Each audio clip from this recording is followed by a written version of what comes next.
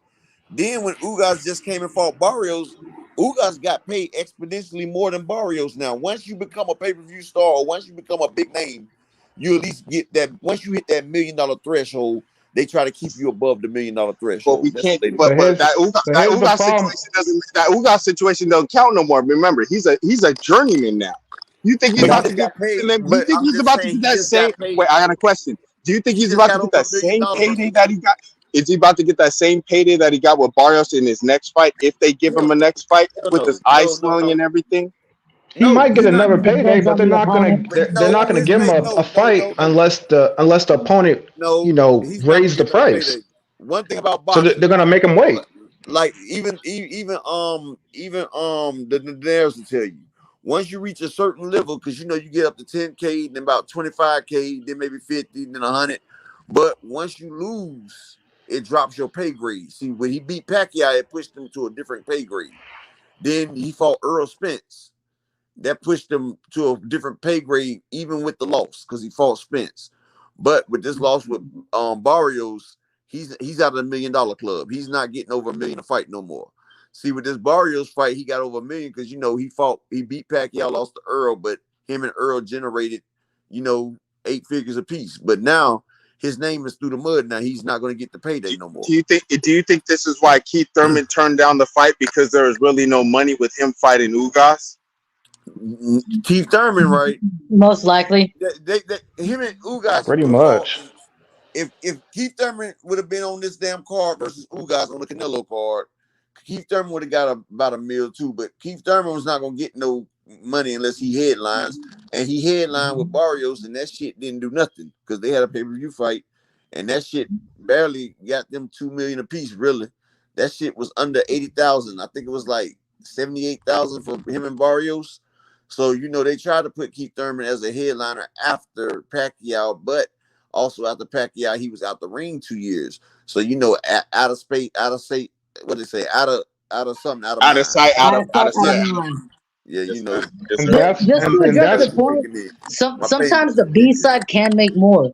Like how you were asking, like does Yeah, he clear that threshold again? Bud was the A side versus Amir Khan, but Amir Khan made more because Exactly. Thank you. You took the words out of my mouth. So yeah, sometimes theoretically, make if they're feeding him to somebody as a name, he can make more, and he can be a on lot of pay per view fighters. again. If you want my name, like if Keith Thurman fights Boots, Keith Thurman is the B side, but he's gonna get I paid more know. than Boots. Hey, if you want my name, Boots, I'm gonna do you like Cody Crowley said. Give me 10 million, I'll fight you. Because that's what Cody Crowley said. Actually, He said, I'll Cody fight Crowley Boots, but I want would be a 10 great million. I Let me thought that get the was same. Caleb Plant. No, no, it was Cody Crowley. Cody Crowley for Boots Enos. Salute He said he Skywalker. would Oh, fight for Boots. Boots. Okay, Cody it was Crowley Plant for would Canelo. Cody yeah, that No, Crowley seems he to would be got a be he great. got the 10 million. Caleb Plant got the 10 million. Guaranteed. He already Yeah, admitted. He got Caleb got that. 12 million versus he got 12 million versus Canelo. Yeah, he got that. Him and Jordan are that sitting nice. They sitting that fancy. that 10 million seems to But be the but you magic know number for something. a lot of these fighters, But you man. know something. Caleb Plant was stupid though. He was stupid because he could have I took was gonna 20%. say, did he get any of the pay per view, the rights, No, he anything? took no No, he Caleb took. Plant. I think was it a flat fee? He took the straight He up took flat a fee. 12. Maybe. He took 12 million flat. Damn. But they was trying Yep. to offer him 50. They was trying to offer him 15 to 20%. But he didn't want the 20%, so he took They 12 didn't know million what flat. they didn't know. But here's the thing, Upper S. They didn't know that it was going to come up to over 800,000 plus pay per views. If he would have knew Why? that, if we could have predicted that, he would have never took the flat fee. He would have took the original car. He would have took the contract with the percentage. But you He gotta just took the realize money. He took the money guaranteed. Canelo had just did 1.3 million with Triple G. And he had But just here's the did thing. He didn't know his selling power. And then the slaps, he didn't everybody slapping each other, yeah, slapping the he was glasses dumb off as each other, hell. like that sold. Like they didn't know that. 800,000, bro. Canelo actually pocketed off of you, Caleb. Actually, if I'm gonna be honest with you, if I'm Canelo, I want to fight Caleb, nigga. I pimped him. But you I know pimped him something. like Terrence. Like Caleb didn't Terrence know about his Arrow. I selling. pimped this nigga. But look, Caleb didn't know about his selling power, but he had to realize he was on there with Canelo, and this was an undisputed fight. And True. so Canelo gave Caleb 12 million, and guess what? This motherfucker, but see, Oscar fucked Canelo as well too. That's because he took that side money too because of the yeah, contract. because Oscar was his manager. Oscar was Yeah. still his manager, and so you know, Canelo did 800,000 pay-per-view buys, and 800,000 pay-per-view buys. But remember, Oscar's still taking 5% out of all the deals. He's still that 5% that's like 2 or 3 million off the head. So Canelo did over 70 million, 80 million with PBC. But 2 or 3 million off the head to Oscar.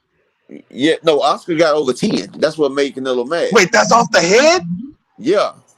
Yeah. Yeah, that's Yeah, how he it ordered works. that. So I thought it was 2 to 3. That's 10. Oscar's whole banking. deal with the zone was based around Canelo, and Canelo did not know that when he signed the contract. It was a pocket deal there that Canelo didn't know. That's why Oscar was Which is thinking why they he said sued him 5%. and got out of the I contract. thought 5%. I thought 5% is $2 to $3 million. You said 10. That's a lot of money off the head. That was off the top, not including his managerial fees. But Canelo, that fight with Caleb Plant revenued over $90 million.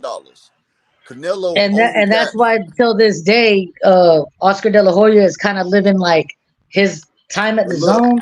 It's like a hotel room. He's living week to week. Look, out of $90 million that Canelo generated in revenue with the paper, this is just the pay-per-views in the gate. He generated 90 million. Canelo only walked away with 32 million. How? Wait, what did DAZN walk away? Wait, they get 0.9, so they only get 10. DAZN only gets 10% of that. It was on PBC. You know, PBC got their cut, but DAZN got their cut as well. But they Oscar did some low key, some side stuff where he pocketed a little bit more. He actually walked away with a little bit more. Well, it was in the contract. Yeah, Caleb Plant got 12 million. They don't fuck Canelo. See, they don't fuck Canelo. 12 million. Caleb Plant got 12 See, million. why y'all mad at Canelo now when you see it doing when Oscar fucking him over like this? Oscar messing Canelo. And I think that's why Plant wanted. I think that's why Plant wanted the flat fee, because he sees there's so many people with their hands in the pot. I want to take my money now. Yeah. Earl, the True Spence Jr. fan base, respect the channel. Sloop King. Let's just be honest. If I'm making over 8 figures, I'm taking that money. If it's guaranteed, let's just be honest. We'd all take that. If it's 10 figure, if it's 8 figures plus, we'd jump on that. Anybody, we would all do that. There's nothing about a debate, anything about a flat fee. If this is the money change, or this is life changing money. This is generational changing money. Let's just be honest. Yeah, we'd all jump. 12 million. We'd all jump on. 12 million, but at 20%, he would have got like 17. As a rookie, maybe. Yeah. He lost about 5 million in the wash. But Canelo only got 33. Showtime and them got like 17, 20. It was between 17 and 20, and DAZN and Oscar got the rest. Well, that's the estimate. I mean, considering that what Canelo had to do, considering what Canelo had to do for his side to give his margins, who knows what Caleb would have got if he was taken from that pot, that's rather than taking a flat fee. That's like Floyd was trying to give Manny Pacquiao a flat 40 million. And that's because Manny Pacquiao, like you said, he wasn't his own boss. They said Manny had all the hands in the pot. Walked away with something north of one. They said Manny walked away with something north of 150 out of it all. Once he walked away and got with his own people and got out of that contract, he could take the whole lion's share of the money. Look, no, Manny didn't walk away with 150. Floyd walked away with like 360, and Manny had like 300. Yeah, so it was something. No, they said like. It was after like what they total at the time was around 150, 180. They said at the time when everything was going, they said Floyd already had 200 million. Floyd already had 200 million guaranteed. Like that's him. That's like Floyd already is guaranteed 200. But then they were wondering what Pacquiao, and then they estimated it was going to be like north of 150. So I'm like, Pacquiao making north of 150. That's good. After Pacquiao paid Bob Arum and everybody, Pacquiao had like 160 million. That's north of 150. That's north of 150. Yeah, that's what I said. He originally had like 185 million. Bob Arum and them took 25 million off of it. Oh, they took the head. They took their cut off the head. Yeah, and know, and look, Bob Arum was trying to agree for the 40 million too. I bet he glad. Oh, he was trying. So he was trying to undercut Pacquiao at that point. Exactly. You're undercutting him. That's their job. Wait, that's Top Rank's job to undercut my fighters?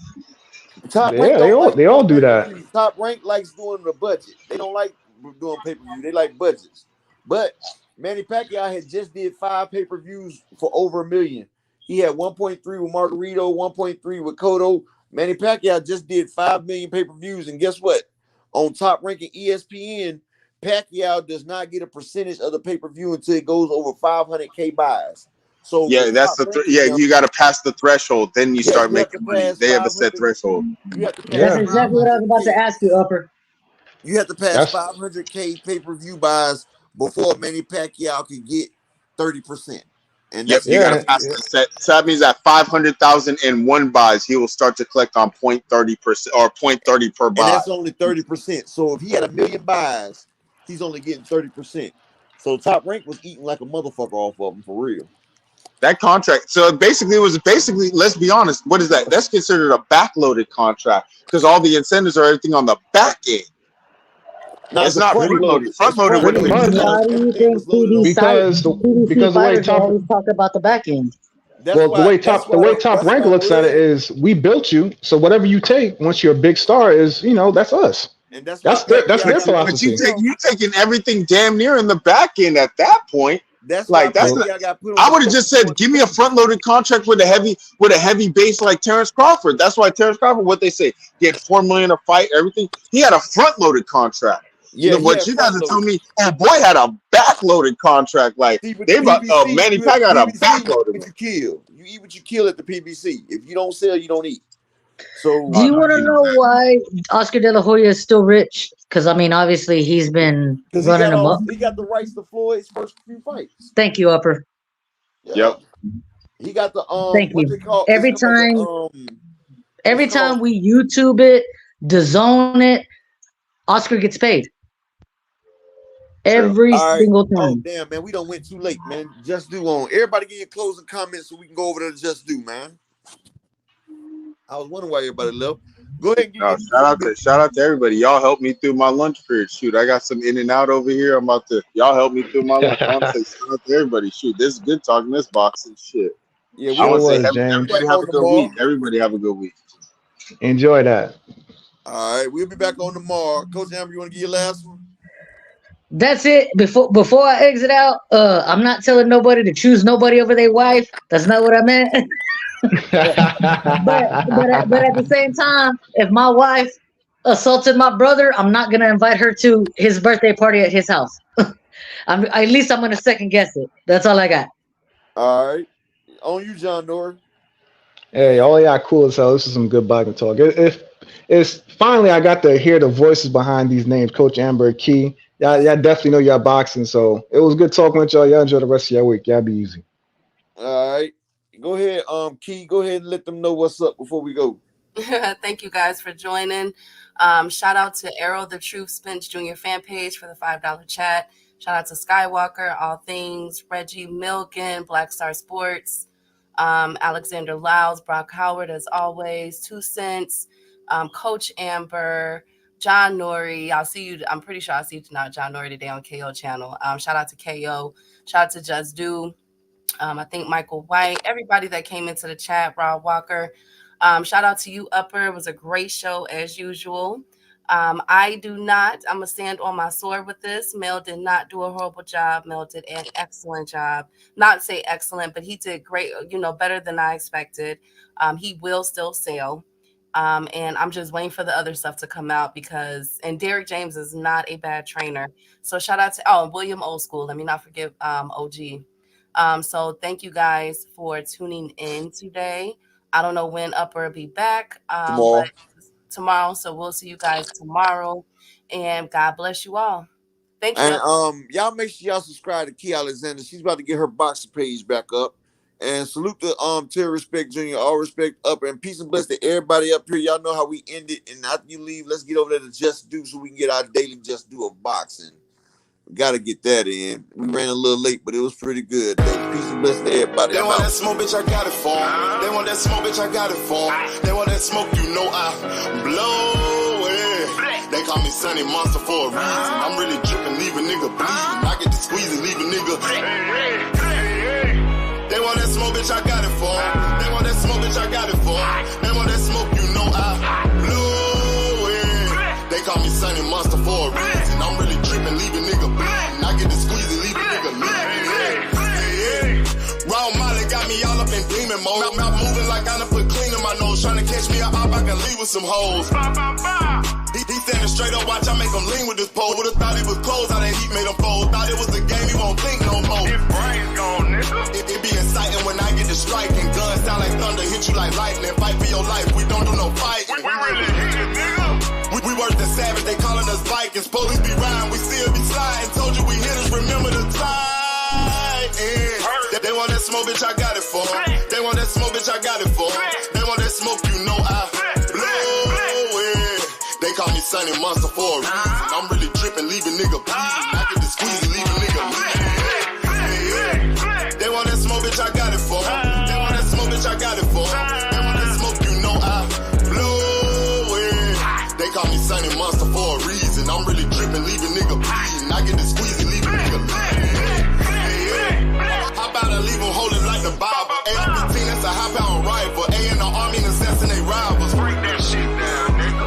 AK or anybody kill him. Hop out, get the drilling and spilling. 7.62 gon' split him. LN, that's for any fuck nigga. You a plug, then I'm pulling up, nigga. You my lunch, eat these bullets for dinner. 5.0, eat 'em up, eat 'em up. SK, smoke killer for show. Drum rounds and cripple ops straight go. I got them all, you don't want no. I got all those six, nigga. They want that smoke, bitch, I got it for 'em. They want that smoke, bitch, I got it for 'em. They want that smoke, you know I blow it. They call me Sunny Monster for a reason. I'm really tripping, leaving nigga bleeding. I get this squeezy, leaving nigga bleeding. They want that smoke, bitch, I got it for 'em. They want that smoke, bitch, I got it for 'em. They want that smoke, you know I blow it. They call me Sunny Monster